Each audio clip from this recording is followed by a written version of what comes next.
नमस्कार। आज हम बात करेंगे कि हेपा फिल्टर 0.3 माइक्रोन का है तो 0.2 माइक्रोन के बैक्टीरिया को कैसे फिल्टर करता है। तो one of the question is asked, मेरे एक दोस्त ने क्वेश्चन पूछा था कि हेपा फिल्टर 0.3 माइक्रोन का है तो फिर वो 0.2 माइक्रोन के बैक्टीरिया को कैसे फिल्टर करेगा।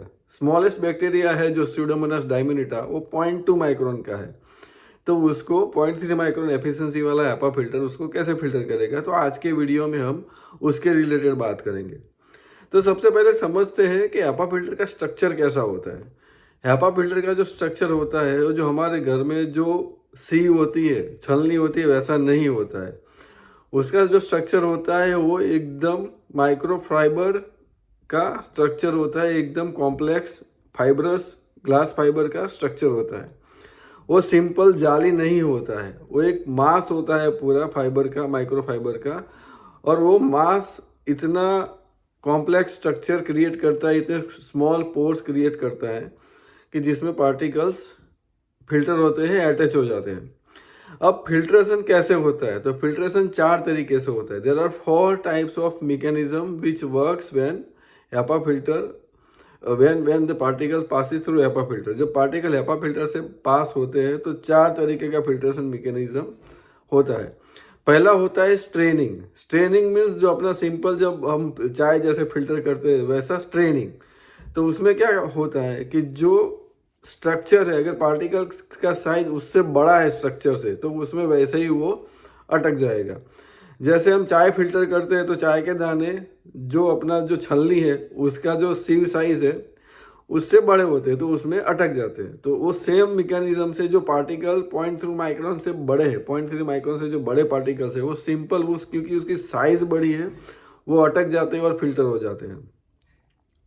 दूसरा आता है इनर्शियल इम्पैक्शन। इनर्शियल इम्पैक्शन क्या है समझाता हूँ कि पार्टिकल जब हवा में जा रहे तो एक सर्टेन वेलोसिटी से वो ट्रैवल करते हैं, और जब वो फिल्टर मीडिया से टकराते हैं, इम्पैक्ट करते हैं, तो जो उसका जो वेलोसिटी की वजह से इम्पैक्ट करता है बट उसका डायरेक्शन चेंज नहीं कर पाता है। उसका एक मास होता है पार्टिकल का, वो मास की वजह से वो डायरेक्शन चेंज नहीं करता पाता है, बट जैसे इम्पैक्ट होता है फिल्टर मीडिया के साथ वो उसमें अटक जाता है, उसके साथ अटैच हो जाता है, और वो अटैचमेंट की वजह से वो आगे ट्रैवल नहीं करता है, वो वहाँ पे अटक जाता है और फिल्टर हो जाता है। तो दूसरा है इनर्शियल इम्पैक्शन, मतलब पार्टिकल हवा में एक वेलोसिटी से आता है और फिल्टर मीडिया के साथ टकराता है और वहाँ उसके साथ वो अटैच हो जाता है। वो डायरेक्शन चेंज करके आगे नहीं जा पाता है बट उसी मीडिया के साथ अटैच हो जाता है, तो वो है इनर्शियल इम्पैक्शन।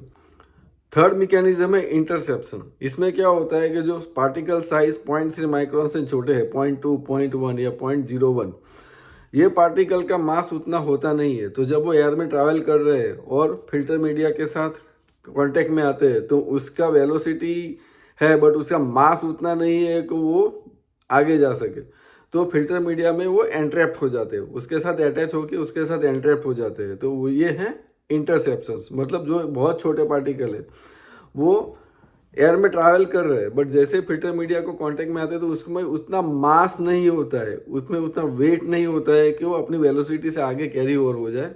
वो फिल्टर मीडिया में जैसे ही कनेक्ट होते हैं, जो हेपा फिल्टर का ग्लास फाइबर स्ट्रक्चर होता है, एकदम जो फाइबर स्ट्रक्चर होता है उसमें जो अटैच होता है उसके साथ कांटेक्ट में आता है तो उसी के साथ वो चिपक जाता है या अटैच हो जाता है और वो आगे नहीं जा पाता है, तो उसकी वजह से वो फिल्टर हो जाता है। तो ये है interception which works for the smaller particle which are 0.3 micron से छोटे हैं। तो जैसे हम बोलते हैं कि बैक्टीरिया 0.2 माइक्रोन का है तो वो इतना छोटा है कि उसका वॉल्यूम नहीं है, तो जैसे ही वो फिल्टर मीडिया के साथ कांटेक्ट में आता है, उसको टच होता है तो उसके साथ वो अटैच हो जाता है। तो ये है इंटरसेप्शन। चौथा आता है डिफ्यूजन। तो एकदम जो छोटे छोटे पार्टिकल होते हैं तो अपने आप ही वो मूवमेंट करते हैं, उसको बोलते हैं ब्राउनियन मूवमेंट। तो जैसे जैसे हम पानी में आप कलर डालोगे थोड़ा सा एक ड्रॉप और हिलाओगे नहीं, तो थोड़े टाइम के बाद वो अपने आप वो कलर पूरा पानी में वो फैल जाता है।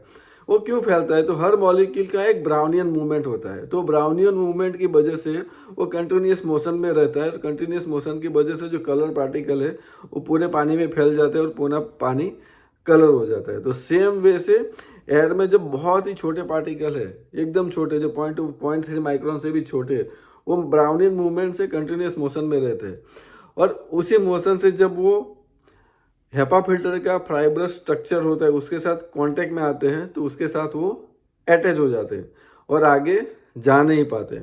तो ब्राउनियन मूवमेंट की वजह से वो फिल्टर हो जाते हैं। तो जो 0.3 माइक्रोन से छोटे फिल्टर है, छोटे पार्टिकल्स है, वो आइदर इंटरसेप्शन या ब्राउनियन मूवमेंट की वजह से फिल्टर के साथ अटैच हो जाते हैं और वो फिल्टर हो जाते हैं। तो ये रीज़न है कि 0.3 माइक्रोन के HEPA फिल्टर का एफिशिएंसी है, बट उससे छोटे 0.2 माइक्रोन के बैक्टीरिया को भी वो फिल्टर कर देता है।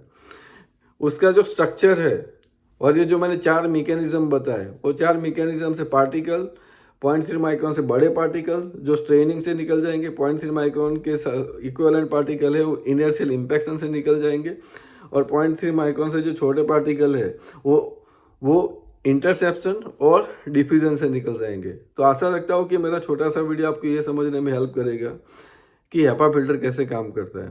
मेरा पूरा वीडियो देखने के लिए बहुत बहुत शुक्रिया। आपको अच्छा लगता है तो मेरा चैनल आप सब्सक्राइब कर सकते हो। Thank you very much.